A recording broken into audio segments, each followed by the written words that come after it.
The brochure had a photograph on the cover. A man in a cardigan sitting by a window with a cup of tea, looking out at a garden that was too green to be Ohio in November. The light in the photograph was warm and soft and entirely unconvincing. My son slid across the table without ceremony, the way you slide a form across a counter, and said, "Dad, we think it's time." I looked at the photograph. I looked at the man in the cardigan. The chicken Diane had made was still warm on my plate. She was a good cook, better than she gave herself credit for, and I picked up my fork and finished the last of it, and I said, "I understand." Marcus said, "We've already put your name on the list. Cottonwood Gardens. It's in Centerville, 15 minutes from us. You'd have your own room. They have activities." I said, "That sounds fine." Diane said, "We just want you to be safe, Carl." I said, "I know you do." We talked about other things after that. The weather, her sister's new baby, the traffic on I-675. The table was warm and the kitchen smelled like the green bean casserole she'd made alongside the chicken. And we talked the way people talk when the real conversation has already happened and everyone is waiting for the evening to end. At 8:20, I put on my jacket, thanked them for dinner, and drove back to Kettering in the dark. The brochure was still on their table. I had not taken it with me. My name is Carl Denton. I am 67 years old. I spent 34 years as a project estimator for a mid-sized commercial construction firm in Denton, which is not a glamorous profession, but it is one that requires you to read documents carefully and to understand, with precision, what a number means and what it does not mean. 34 years of that work had given me one habit worth keeping. When a document matters, you read it twice and you keep the original. I bought the house on Callaway Drive in 1991 for $112,000. I was 32 years old. I had been saving for 6 years. The down payment was $22,400, which I had in a savings account at Fifth Third Bank, and I remember the loan officer's name, Gary Pelham, because he shook my hand twice and said, "Mr. Denton, this is a solid buy." The house was 1,680 square feet, 3 bedrooms, a finished basement, a double lot that backed up to a retention pond nobody else wanted. I wanted it. More room, more quiet. Marcus was born 2 years later. I painted his room myself, twice, once in yellow, once in the pale blue. He eventually decided he wanted. He grew up in that house. He learned to ride a bike in that driveway. He broke his collarbone falling off the back fence when he was 9, and I carried him to the car and drove him to Dayton Children's and sat with him for 4 hours while they set it. He came home with a sling and a bag of ice chips, and he slept in his pale blue room. And I sat in the kitchen until I was sure he was settled. He graduated from the University of Dayton in 2016, and I drove there in my good shoes and watched him cross the stage, and something moved through my chest that I still do not have an exact word for. He moved to Springboro 3 years after graduation. Good job, good neighborhood. He met Diane. They married. They called on Sunday afternoons, which I appreciated. The calls were warm and reliable, the way a scheduled meeting is warm and reliable. You always knew it was coming. You were always glad it did. And it was always, in some small way, a meeting. The house on Callaway Drive is not the house I bought in 1991 in any practical sense. It is the same address on the same double lot, but I have replaced the roof twice. The first time in 2004, when the original shingles began to curl at the corners, and I got 3 estimates and chose the middle one. A contractor named Phil Goretto who did good work and was done in 2 days. The second time in 2019, after a hailstorm cracked 18 squares of shingles in a single afternoon. I paid both bills in full. I did not call Marcus about either one. I remodeled the kitchen in 2009, pulled the cabinets myself on a Saturday morning, stacked them in the driveway, took them to the Habitat for Humanity Restore on Wilmington Pike. New cabinets, new countertops, new sink. I did the demolition and the painting myself. I hired out the cabinet install and the plumbing. The work took 3 weekends and cost more than I had estimated, which was the only time in 30 years I had ever under-budgeted a job, and I thought about that more than was probably necessary. The basement flooded in 2013. Not catastrophically. A sump pump that failed at 2 a.m. during a heavy rain. I was in the basement by 2:15 with a wet vac, and I was still in the basement at 6 a.m., and I replaced the sump pump the next morning and added a backup unit that ran on a battery. Marcus did not know about the flood until 6 months later, when I mentioned it in passing. He said, "Dad, you should have called." I did not say what I thought about that. I refinanced the mortgage twice. Once in 2003, when rates dropped and I brought the monthly payment down by $211 and shortened the term. Once in 2007, when I pulled $18,000 in equity to replace the furnace, the water heater, and the electrical panel, all of which were original to the house, and all of which the home inspector I hired. I hired him myself. Said we're at end of life. I made the last payment on the house in September 2018. I did not tell anyone. I opened a bottle of Maker's Mark that a colleague had given me years before, and I poured one glass and sat on the back porch and looked at the retention pond until it got dark. I kept the original deed in the filing cabinet in the hallway. County auditor's stamp on the back flap, second drawer, back left, the way you keep a document you might someday need. The house, as of the county auditor's most recent valuation, was worth $647,500. The dinner was on a Thursday.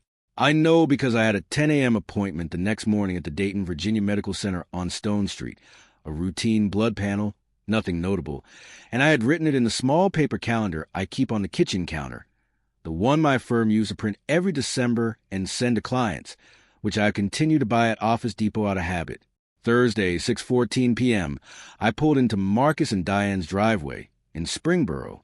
The chicken was already on the table. Diane had made a green bean casserole as well, which I like. We sat down and said grace. Marcus always said grace, which I respected, and we ate for a while before Marcus reached beside his chair and produced a brochure. "We've been talking," he said, "and we think it might be time to think about your living situation." I put down my fork. "You're not getting any younger," he said, "and that house is a lot for one person. What if something happened and nobody was nearby?" "I'm 67. I said, "Dad, that's not young." "I'm aware of that." Diane said, "We just want you to have some support around you. Cottonwood Gardens has a wonderful staff." We took a tour. I said, "When did you take the tour?" Marcus said, 2 weeks ago. "We wanted to have all the information before we talked to you." Something went still behind my sternum. Not anger, not the kind that rises and needs somewhere to go. A cooling. The way a room feels when you turn the thermostat down and the air just slowly becomes a different temperature. "The monthly rate," I said. "It's $4,340, Diane said. "All inclusive. Meals, activities, housekeeping." "And who would be covering that?" Marcus set down his glass. "We thought you could use the proceeds from the house.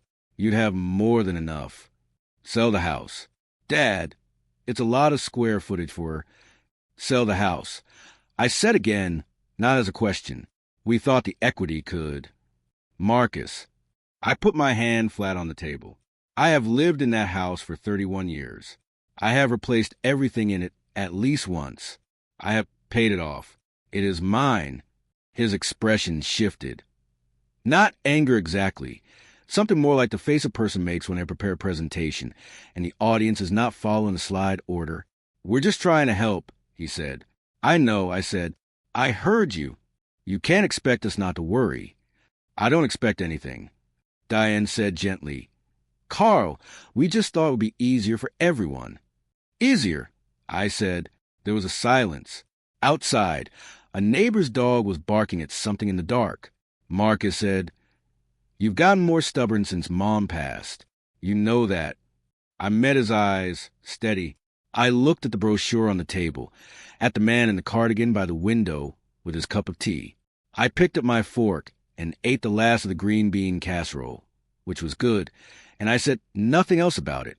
As I was putting on my jacket at the door, Marcus said, almost himself, almost as an aside, the way people say things when they've been waiting all evening to say them. "You're being ungrateful, Dad. We're trying to do something for you." I buttoned the second button. I said, "Thank you for dinner." I drove home in the dark. I got home at 8:47. I hung up my jacket on the hook by the door. I filled the kettle and set it on the burner. I stood at the kitchen counter while it heated and looked at the window above the sink. The glass was dark. The yard was dark. The retention pond was out there somewhere past the fence line, flat and still. The kettle began to tick against the heat. I opened the drawer to the left of the sink. I took out the business card that had been there since 2019. The card read, Patricia Vance, attorney at law, estate planning and real property, Dayton, Ohio. I picked up my phone. I dialed. She answered on the third ring. I said, Patricia, it's Carl Denton. I need to come in. 3 weeks later, at 9:17 on a Tuesday morning, a courier arrived at Marcus and Diane's house in Springboro with a certified envelope from the law office of Patricia M. Vance. The return address was on Stone Street, 2 blocks from the VA Medical Center, where I had gone for my blood panel the morning after the dinner, which seemed to me a reasonable coincidence. Marcus called me at 9:43. What is this? He said. You need to read it carefully, I said. It says you've transferred the property into a trust. That's right. What trust? Transferred to who? To me, I said. A revocable living trust with me as the sole trustee and beneficiary during my lifetime. Patricia helped me set it up. It also names the terms under which the property can and cannot be sold or transferred. A silence. Then, why would you do that? Because the house is mine, Marcus. It always was. I wanted to make sure that was clear in writing. Dad, I know what you were trying to do. Another silence. I could hear him breathing. Outside my window, a car passed on Callaway Drive, and its headlights moved briefly across the wall and disappeared. He drove to Kettering that afternoon. He knocked on the door of the house on Callaway Drive at 2:34 p.m., and I let him in, and we sat at the kitchen table, and I made coffee. The house was quiet the way it is always quiet on a weekday afternoon. Furnace running low. The clock on the microwave, light from the window over the sink, coming in at an angle across the floor. When the coffee was ready, I stood up and opened the filing cabinet in the hallway. Second drawer, back left, and I reached in and took out the envelope. County auditor's stamp on the back flap, water stain at one corner from a 2013 flood. The ink still legible. I held it for a moment, then opened my phone and pulled up the trust document in the Files app, and I laid the phone flat on the table beside the envelope so he could see both. The deed, I said, has had my name on it since 1991. The trust document was executed 11 days ago. The property cannot be sold, transferred, or encumbered by anyone other than me. During my lifetime, without my written consent, witnessed and notarized. Marcus looked at the phone. He looked at the envelope. He looked at me. Dad, you told me I was ungrateful. I said, I've been thinking about that word. I replaced the roof on this house twice. I replaced the furnace and the water heater and the electrical panel. I paid this house off. I built the back fence you broke your collarbone falling off of, and I drove you to the hospital, and I sat there for 4 hours. I don't know what that word means in a context like this one. He didn't answer. I'm not asking you to agree with me, I said.